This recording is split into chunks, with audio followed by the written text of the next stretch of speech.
In the process of researching various things, I've become aware of the, well, promotion of scientific illiteracy that Conservapedia does. For example, they don't believe in E equals mc squared. Nice to see that they have the equivalent of Einstein's on their staff. I got the idea of doing a video about this. Then I decided to look up Conservapedia's entry on homosexuality. Holy crap, what a mess.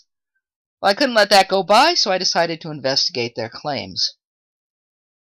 I can't possibly cover everything in Conservapedia's entry on homosexuality in depth, at least not without creating a very long video.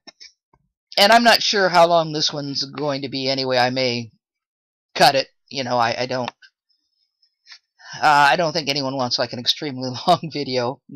Cut it in pieces would be better. But so what I'm going to do is I'm going to do an overview of their entry with an emphasis on a few points. I will include a number of links, but many of them are also found at Conservapedia if I miss anything. Now, it could be said that I'm carefully choosing parts of this entry for my purposes, but I'm not. I chose certain points because I thought they needed investigating, since many of the things said about homosexuals here are pretty nasty. Other points I briefly comment on, noting that they're just the same old slanders that have been dealt with time and time again. Still others were just chosen randomly. If anyone has a question about anything I've researched, or wants me to look into any points that I've missed more, please let me know. Now, I started this about a month ago, so the Conservapedia page might have changed slightly since then. I did check the main points I'm talking about here to make sure they were still there, and that the references, for the most part, were still the same. But you might find slight discrepancies. I'm going to follow their outline point by point. I realize that some of my slides here will be difficult to see at low resolution, so I'll try to include ones where I've taken out the relevant information that I'm talking about and display it better so that you can see it better. Number 1, causes of homosexuality. Well, I'm skipping this since it's brought up several times later in the Conservapedia entry. 2, biblical statements concerning homosexuality. Well, this usually boils down to abominations. You know, the Bible says a lot of things, among them that homosexuality is an abomination. There are a lot of things that are abominations, and the list differs depending on the translation you're using, or how one interprets certain passages. However, I found a list of abominations. Not sure how accurate it is, but I'm not going to take anyone seriously about the Bible and homosexuality if they tell me to eat pork and shellfish, wear mixed fibers, and so on and so forth. I know they'll say that those things don't apply because of various reasons, including that some of these were just rules for Jews.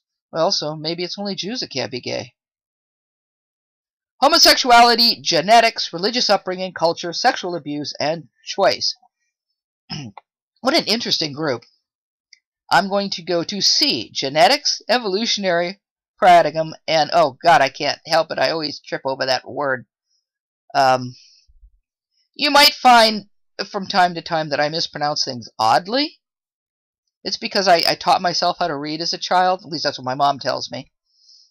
And I had a very primitive concept of phonetics, and unfortunately, every once in a while, some word pops up out of my subconscious that I pronounce very odd, like philosophical, which is philosophical. Oh, God, now I can't do it right. Anyway, let's just go on now. But seriously, creation science? Okay, what it says is, in 1993, Professor Myron Barron, MD, the renowned medical researcher and professor at Columbia University, wrote in the British Medical Journal that there is a conflict relative to the theory of evolution and the notion of genetic determinism concerning homosexuality. Dr. Barron wrote, from an evolutionary perspective, genetically determined homosexuality would have become extinct long ago because of reduced reproduction. Now, this is nonsense. And Dr. Barron is an MD, clearly not a biologist, or he'd know how stupid this is. I'm not going to discuss it much, but I'm going to link to a video that gives one perspective on it. It's called How to Confuse a Creationist: Homosexuality, Evolution, and the Bible by Potholer54. If you haven't seen it, you need to see it. I'd also like to point out, but not go into detail, about some advantages to homosexuality in nature. beyond what Potholer54 talks about. If you see two black swans swimming along with their brood, there is a 25% chance that you are looking at two males who are raising their cygnets together. I'm going to have a terrible time here. I'm going to link to a video by Bill Flowers, the snake artist, about this. He's an artist, a wildlife expert, and a zookeeper. I checked up on this myself, skeptic that I am, and he's correct. It's a great video, too. Now, the two males will find a nest that they like, chase the female off, and then take over raising her brood. The female can then, depending on various circumstances, go and lay more eggs in another nest.